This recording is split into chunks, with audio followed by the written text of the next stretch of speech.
সুপ্রিয় চাকরি প্রত্যাশী জব একাডেমিতে স্বাগতম। আজকের আমি ইংরেজির একটা জাতির পূর্বে দি বসে কিন্তু ভাষার পূর্বে দি বসে না, যে অনেক সময় বিভিন্ন পরীক্ষায় আসে। আমাদের রাইট ফর্ম অফ ভার্ব বা সেন্টেন্স কারেকশন আসে যে জাতির পূর্বে দি বসে কিন্তু ভাষার পূর্বে দি বসে না। যেমন দি প্লাস জাতি, অর্থাৎ দি এর পর যদি জাতি থাকে তাহলে ভার্ব প্লুরাল হয়, আর ভাষার পরে ভার্ব সিঙ্গুলার হয়। এসবি মানে সিঙ্গুলার ভার্ব আর পিবি মানে প্লুরাল ভার্ব। অর্থাৎ দি যদি থাকে তাহলে এবং জাতি যদি বুঝায় তাহলে ভার্ব প্লুরাল হবে এবং ভাষার পরে ভার্ব সিঙ্গুলার হবে। যেমন the Bengali are a good nation, এখানে এই বেঙ্গলি দি বেঙ্গলি এটা দিয়ে জাতি বুঝিয়েছে, এজন্য আমাদের ভার্ব প্লুরাল হয়েছে আর হয়েছে। আর এখানে ইংলিশ দিয়ে ভাষা বুঝেছে, English is an international language, এজন্য এখানে ভার্ব সিঙ্গুলার বসেছে, ইজ বসেছে।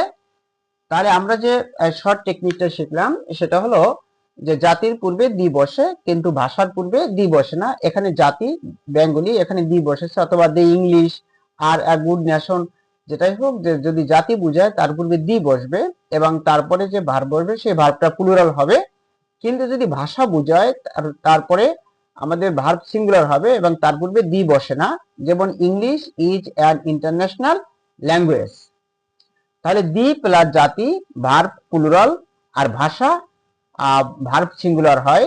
যেমন Bengali are a good nation অথবা the English, the Bengali are a good nation অথবা the English are a good nation, কিন্তু English is an international language, কারণ এই ইংলিশ দিয়ে ইংরেজি ভাষা বুঝিয়েছে। চাকরি প্রত্যাশী আজকের এই পর্যন্তই। যদি আমার ভিডিওটি ভালো লাগে লাইক করবেন, কমেন্ট করবেন এবং সাবস্ক্রাইব করে আমার চ্যানেলের সাথেই থাকবেন।